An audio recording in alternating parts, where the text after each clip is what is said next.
everyone, Dr. Kierstin DeWitt here, and I want to talk with you all about overwhelm.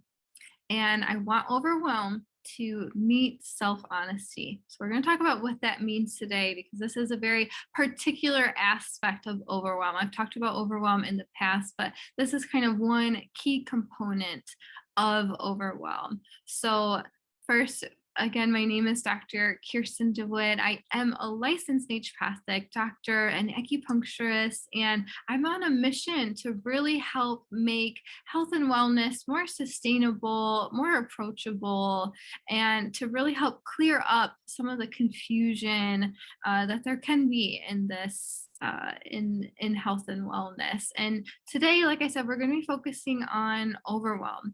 And so thank you so much for being with me today and just taking the time to learn a little bit more about yourself as well. So then we can help you move forward and move through overwhelm because I know overwhelm. I understand it all too well, just with all of my own ambitions and just growing up. There's been a lot of various situations and times in my life where I have experienced immense overwhelm. And so to me, this is a really important topic because it impacts our lives and our health and our well-being in so many different ways. So we're going to talk a little bit about that today. So what we'll cover today will be the causes of overwhelm, will be what it means to live in integrity. And this is really where that self-honesty piece comes in, and the dishonesty piece, what that means to be dishonest with ourselves. And then we'll wrap it up with talking about how to create our inner roadmap so then we can move away from that overwhelmed state of being. So first, I love starting out with what's called a physiological sigh. And this really just helps to kind of bring us down into the moment so then we can kind of proceed from a clear and grounded place. And so this is something that you can do really at any time of the day when you are feeling those acute moments of overwhelm and of stress. This is a really great strategy to, again, just kind of bring you back down so then we can kind of deal with the situation at hand a little bit better. So a physiological sigh, what that means is I call it hesitated breathing. So it just means taking 2 quick inhales through the nose and 1 long exhale through the mouth. So it sounds like this.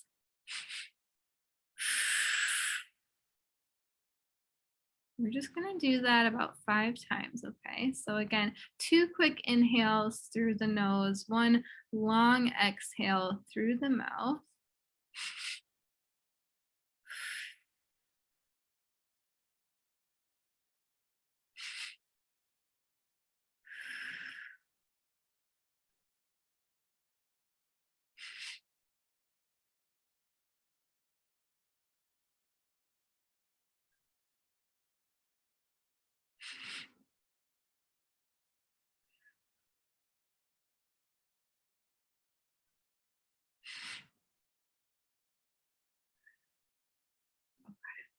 And it really only takes just a few rounds of doing this to kind of help, like I said, bring us down into a just more manageable place of being. So let's go ahead and get started. Okay. So again, starting with just some of the causes. Okay, let's look at just some of the causes of overwhelm. So, obviously, we can have stressful life circumstances. Sometimes we overcommit ourselves to a lot of different things, taking on more than maybe what is necessary. Maybe we view it as necessary in the moment. But if, again, this is where the self honesty piece comes in, if we're really honest with ourselves, maybe everything isn't quite as necessary.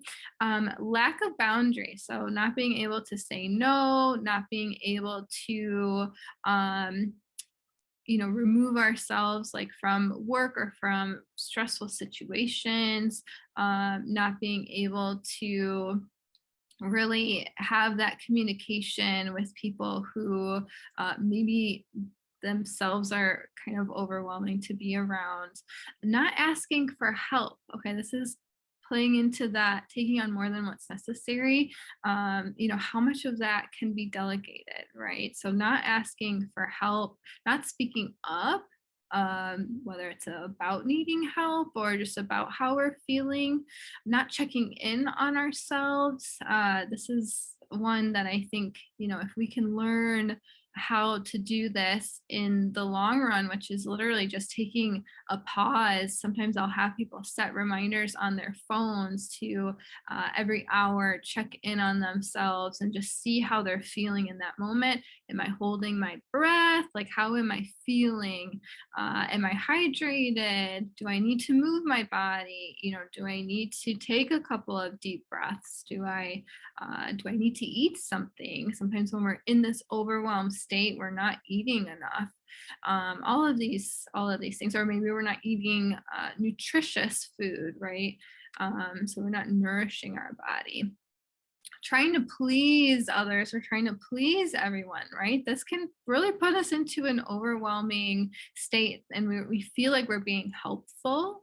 But really, if we're kind of doing everything out of just wanting to please everyone or feeling like we need to do it all our own, then we're often not doing those things from a place of uh, love, right? Sometimes it can lead to um, feelings of resentment, which is not a fun feeling to have. Trying to fit in, right? So just trying to do what everyone else is doing, that can be overwhelming because it's not true to us.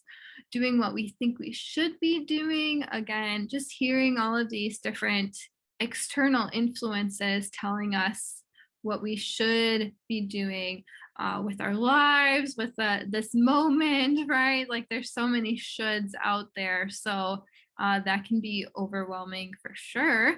Not taking time for ourselves, right? Not resting, not taking those breaks, not just even doing something that is fun to us. This has been a big one, right? Like not incorporating play into our lives. I think we forget about the importance of play and the role that it can have on our well being. So, not taking time for ourselves doesn't just mean taking that bath, which can be really restful and restorative, but it can also mean not doing those things that at one time we really enjoyed. Shutting out that inner voice to slow down, to rest, like I mentioned, to do something fun or playful, right? Often we think, go, go, go, I'm just gonna push through this. And then we burn out, right? Because we're so overwhelmed, or we get into that analysis paralysis mode and we just don't want to do anything, right? That's in the long term, that's not getting us much further if we go, go, go, and then burn out for maybe a longer period of time than if we went a little bit, rested, played, went a little bit, you know what I mean? So we have to think sustainability here, like what's good for ourselves in the long term. Time for creativity, again, that playfulness. This is just really important for our brain, for our soul, to allow ourselves to have some time to create. It's really something that every person is capable of. We just don't always give ourselves the space to do it.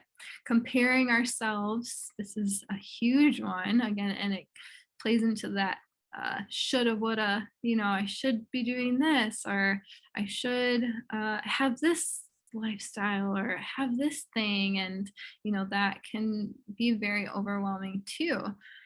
Trying to be someone we're not. This is like that fitting in piece. How exhausting is it to have to kind of put on a mask every day and pretend to be something?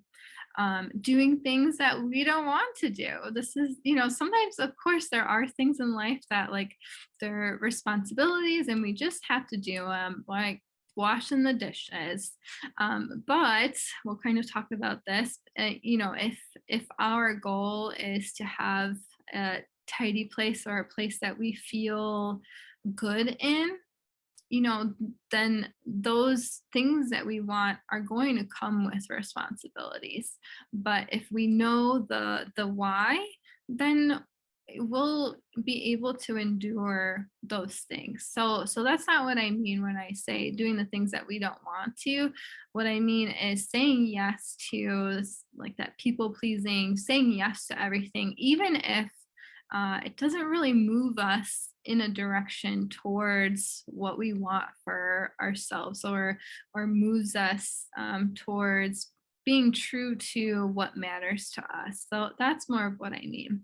And not letting go of things that don't serve us. So sometimes, just not taking a moment to really reflect on all of the stuff that we have going on in our lives, not taking a moment to see if those things are still contributing positively towards our lives. Are they still helping us move, like I said, towards the life that we want to have, the person that we want to be? So not letting go of those things, and therefore if we're holding on to them, we're not allowing ourselves to have the space, the time to then do the things that really fill us up and that really move us towards being that person and showing up as that person that we really want to be.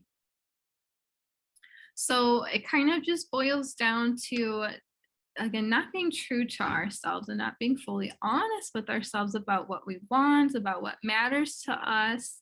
And sometimes it is very situational where life just throws us a lot of stuff at once. And that is very real, right? Like life can be unpredictable. And sometimes there are just times in our lives where there's just a lot going on that is overwhelming. And so, in those phases, I'll talk before we end here, just a little bit about some things that we can do kind of in those more acute phases.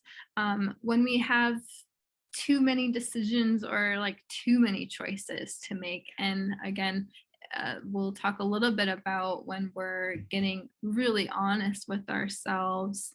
It helps to narrow in on those choices, the right choices for us. So, how does overwhelm impact our health then? Right. So, it can impact our quality and quantity of sleep. If we are kind of in this mind wandering space, often people, we don't take time to think and decompress over those things. And so, when does that happen? It happens when we are trying to sleep. And so, of course, it can disturb our sleep. It can also increase our perception of pain when we're in this really heightened state. It impacts our nervous system. So, we might feel more pain, and it can have an effect on our hormones too. We know how stress and overwhelm can impact, for instance, our PMS that month. It can impact all sorts of things with our hormones, like our blood sugar levels, and it can also impact our ability to even just make healthier choices when we think about that decision fatigue. Like I said, just having so many decisions to make throughout the day. Then by the end of the day, we're too tired. We don't want to think about dinner, right? So then we just pick up something quick and easy. We decide to skip the gym because we're just too tired, too overwhelmed. So we decide to make the choice to not go, because it's the easier choice at that point after a long day. And it can drive up our inflammation, our cortisol levels. It can even impact our gut microbiome, and And of course, we all know the fight or flight state, right? So it can impact that or increase that sympathetic state. And so now, what does it mean to live in integrity then? And so here, this is where I really want to, like I said, focus in on this talk in particular about this idea of not being honest with ourselves. Because I think we don't take the time to think about it in that way. Or maybe it's just so normalized. So I really just want to bring awareness to this piece of overwhelm. This is just a part of overwhelm. So when we are living more out of integrity, we tend to experience overwhelm more. We tend to feel more anxious. Like I mentioned, our state of pain tends to be heightened. We're more hyper vigilant, so very much on our toes. We're in this like constant state of stress, and we are tending more towards that state of burnout. And when we're living more within integrity, it's not that we are constantly peaceful or joyful. It's just that we have more moments of these feelings, of the state of being. So we tend to feel more peaceful, more joyful, calmer, more present, more resilient, more empowered, and more aware. So the idea of this is just to be able to experience those more often than the overwhelmed, anxious state, right? We're just wanting to kind of shift towards a place of that calm, present state of being. And so things that kind of impact our integrity are our values, our beliefs, our thoughts, our behaviors, and our environment. So all of these things, all of these factors can kind of either drive us towards a state of integrity or away from it. So it's just really important to get a good idea of the things that we do value. And we'll talk a little bit more about this kind of roadmap in a little bit here. So, okay, so these are just some of the little lies, the ways that we can be dishonest with ourselves, and therefore impacting this self honesty, this radical self honesty that it can take in order to help us move out of this constant state of overwhelm. And the reason why this matters is because if we're not being truthful to ourselves, then that's when we try to take on more than what we can actually handle at the time. That's when we try to be someone that we're not. That's when we try to people please. That's when we are doing things that we feel like we should be doing, even though they don't actually represent our values and our truth. So when I talk about these moments of dishonesty with ourselves, that's more of what I mean. It's what is the intention behind our actions and behind the things that we say and do, not just to others, but to ourselves as well. And I'm going to give some examples of that. So these are all just different examples of the types of lies that there are. Often these are exchanged with others, but we can also lie to ourselves in these little ways, these little subtle ways, like lying by omission. So just leaving something out. It's a sneaky one. It is a type of lie, though. So many people are, oh, I didn't lie. I just didn't tell them about it. You know what the intention behind leaving that thing out is, right? And sometimes we do that to ourselves, like, oh, I'm just not going to look, right? Like our finances, I'm just not going to look at it. I'll worry about it later.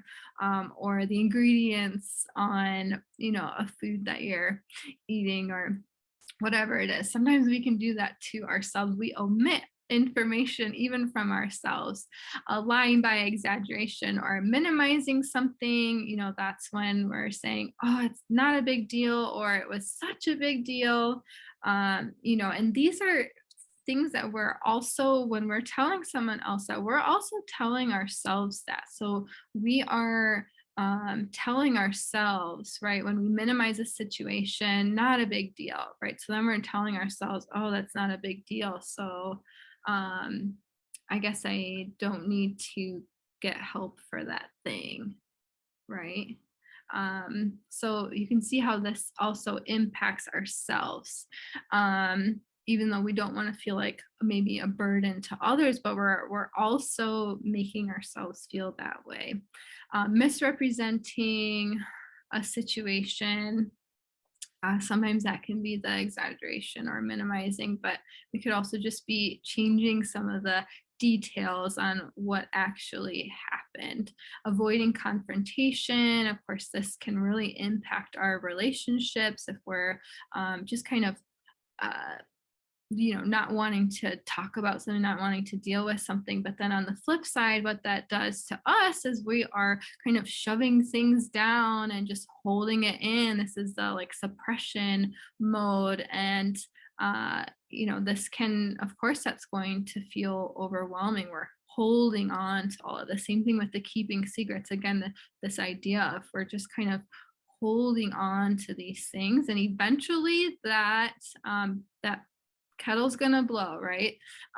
Copying, plagiarism, just this is one that I guess in this way that could be pretending to be someone that you're not.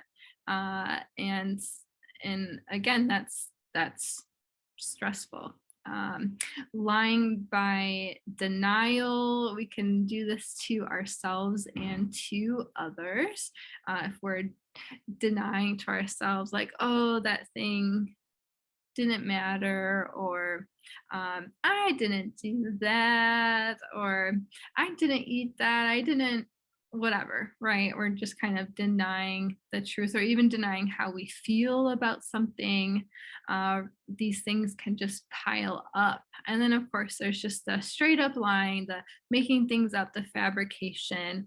And again, when we do that, we're not being truthful with ourselves. And that, again, it just adds up. How do we keep up with all of these little lies? It really takes a toll on the nervous system. And so some examples for health, some ways that we lie about health. Oh, I'll do that later, I'll work out later. And we don't. Or I'll make a healthy or a nourishing meal when I get home, and then we don't. Or I deserve this thing. Sometimes we shift it into the state of deserving to eat this chocolate cake, right? It's not about whether we deserve this thing. It's is it nourishing? Is it helping me my goals? Am I just, as part of my values of enjoying time with family, right? So it doesn't necessarily have to be about deserving it, but sometimes this is kind of a little lie that we tell ourselves. I'll change tomorrow, or I'll start that thing on Monday or next month, right? And then we don't. Or again, telling ourselves that I'm fine, I'll be fine, it'll all be fine. And then we're not scheduling those appointments with our doctors, with the healthcare team that might be essential to us. And then, maybe we have some downstream consequences of that, right? So some of these little lies that we tell ourselves can really have a big long-term impact over time. Or I'll change tomorrow, like when we tell ourselves this all or nothing idea, like I'm going to go 0 to 100, I'm going to wake up, I'm going to work out, I'm going to have a healthy breakfast, I'm going to drink all the water, I'm going to, when we try to just completely overhaul, we're like setting ourselves up for failure, right? And so then when we constantly do that to ourselves, we constantly tell ourselves, um set ourselves up with this expectation of like, I like tomorrow, it'll be different. It's all going to be different. When we do that, we're setting ourselves up for failure, right? Instead of just taking things a little bit at a time. And then the way that this can impact our relationships, again, I'm fine.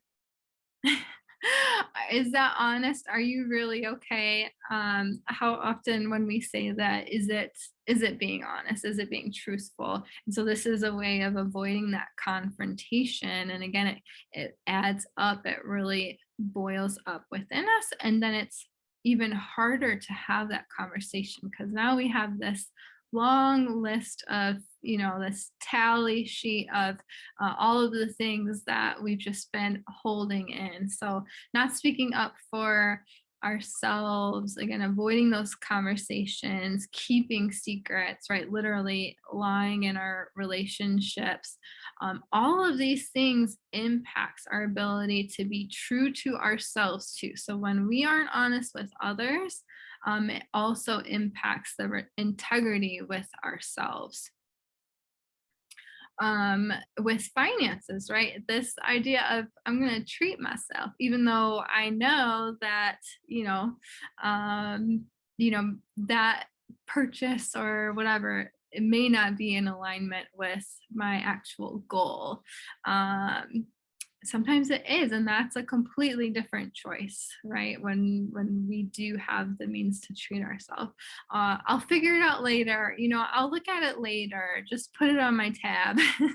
Or even the flip side of like, I can't afford this, right? Being in this state of mind of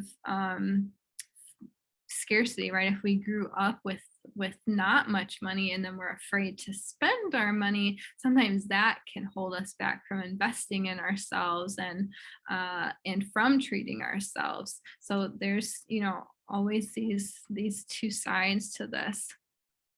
In our career, we could tell ourselves that I could never do that, or it's too late, I'm too old for that, or it's not a good time to like make that career change, or to ask for that raise, or to pivot, whatever it is. Even if like deep down inside we know that this would be a good move for us, or it would make us happier, or we would feel more in integrity, more in alignment with what actually matters to us.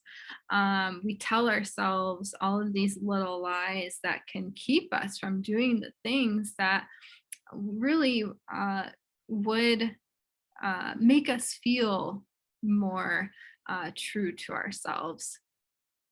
So that's kind of how it can really show up in all of these different areas of our lives. And again, when we see that, it impacts our health. Like you can see how all of those different types of lies can really add up and impact our state of overwhelm because we're constantly living someone else's truth essentially when we're not being fully honest with ourselves. So how do we kind of start to shift from that? We'll come back to this again, but starting with radical self honesty. So starting with just acknowledging and becoming aware of when we are telling ourselves these little lies, and challenging some of those beliefs, right? If we're telling ourselves like, oh, it's too late for me to do that now, asking yourself, how do I know if that's true? Right? What would it look like if it wasn't? Really starting to challenge those that inner dialogue that we're having with ourselves. And then also recognizing how your body feels when we're telling ourselves those things, checking in. Am I holding my breath? Am I clenching my jaw? Can all be signs that, maybe it's not coming from that deeper inner knowing. If we're kind of like, "Ugh," telling it to ourselves or to others, just checking in and seeing how your body feels as you're saying these things or as you're thinking these things. And then our environment, checking in on our environment, being honest with ourselves about the relationships that we have, about our career, about our home. Are these things helping me or hindering me in this kind of path of um, moving away from a state of overwhelm? And so just some quick mindset shifts here, on this topic. Instead of saying I have to do something, changing that to I get to do or I choose to do, or like this, perfectionistic part that can keep us stuck and in this state of overwhelm of I have to do everything perfectly, to progress over perfection, or I have to do everything myself. um you know Asking ourselves, are these things true? First of all, and then shifting that to it's okay to ask for help. So sometimes we need these little reminders in order to begin to move out of these little lies or stories that we tell ourselves. Can start to make some shifts here. And now creating that inner roadmap. So then again, we can try to more sustainably live in that more joyful and peaceful state. So first, always starts with awareness. So becoming aware of what matters to you. So making a list of what your actual priorities are, getting clear on what those are, what your values are, or what we call your true north. So taking a look at, again, making that list, taking a look at what really matters to me in this phase of my life, right? It may change as life, right? Like as we move through life, these things may change, but right now, like what actually matters to me? Sometimes we don't take the time to do this inventory, and then that's where we're continuing to do things that no longer serve us. That's when we're saying yes to things that don't align or don't move us closer to that state of integrity. That's when we have just way too many things on our to-do list. That's when we get in that analysis paralysis mode, because we don't know, when we feel like we have so many options. um, Often, if we just take a look back at our priorities, at our values, then the choice becomes more clear, right? We can check in with that list and see if that choice aligns and moves us towards that state of integrity.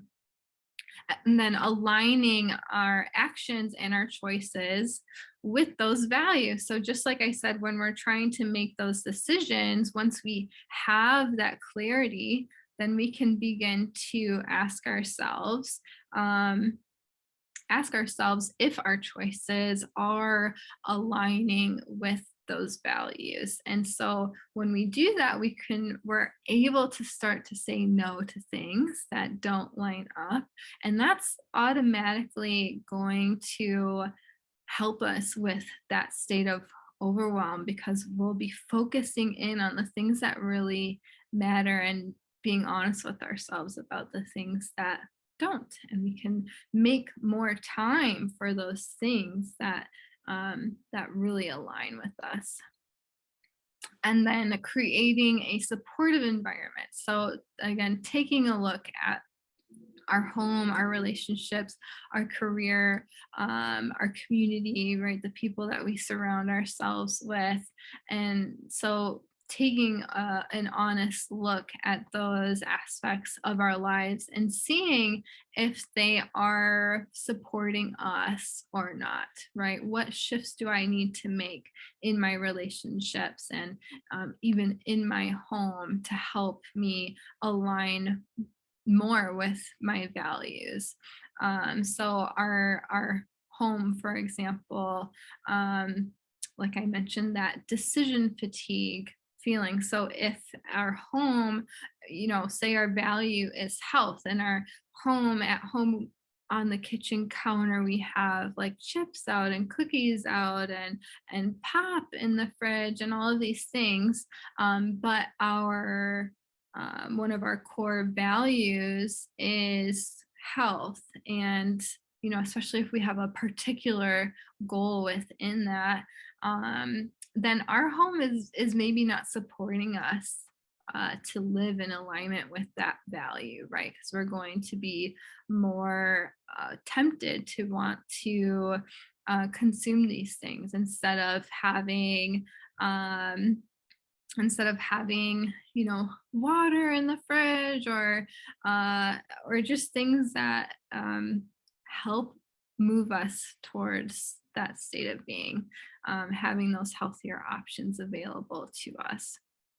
So then, like I mentioned, I wanted to take a moment to kind of talk about, okay, well, what about those times when, and I talk about this a little bit more in some of my other talks on overwhelm, but what about those times when it is just there's a lot of stuff going on in life, right? Because there are times like that. So first, just taking a deep breath, right? Again, checking in on ourselves, seeing how I feel. What do I need in this moment? Um, do I need to rest? Do I need to eat something? Do I need some water? Do I need to call a friend? Like checking in on yourself. And then asking, what can I remove? Like what just is not essential right now, right? Like maybe it's like the laundry's gotta wait, or those dishes, they need to wait. Um, what are those things that I can remove for right now, temporarily, right? And then being honest about, okay, well, what is actually urgent? What needs to be done right now? And then what don't I have to do? What can I delegate? What can I ask for help in? What doesn't actually need to be done by me? This is part of letting go. When we're really diving into overwhelm, sometimes especially if we have that perfectionistic trait. Sometimes the problem is that we want it to be done a certain way and we're not okay if it's not done that way, but we're not recognizing that that is just adding more to our plate. It's adding more to our overwhelm. So learning how to delegate, to let things go, to let things be imperfect just as they are. And then taking a pause to do something that is enjoyable, something that's replenishing, even if it's just putting on some music that you enjoy for a couple of minutes, having a little dance party, singing it out, taking a bath, going for a walk, especially going for a walk, because we know that this forward movement really helps us process what's going on. Those belly breathing, or the breathing exercise that we did at the beginning of this, all of those can be really helpful to kind of help us pause and come back.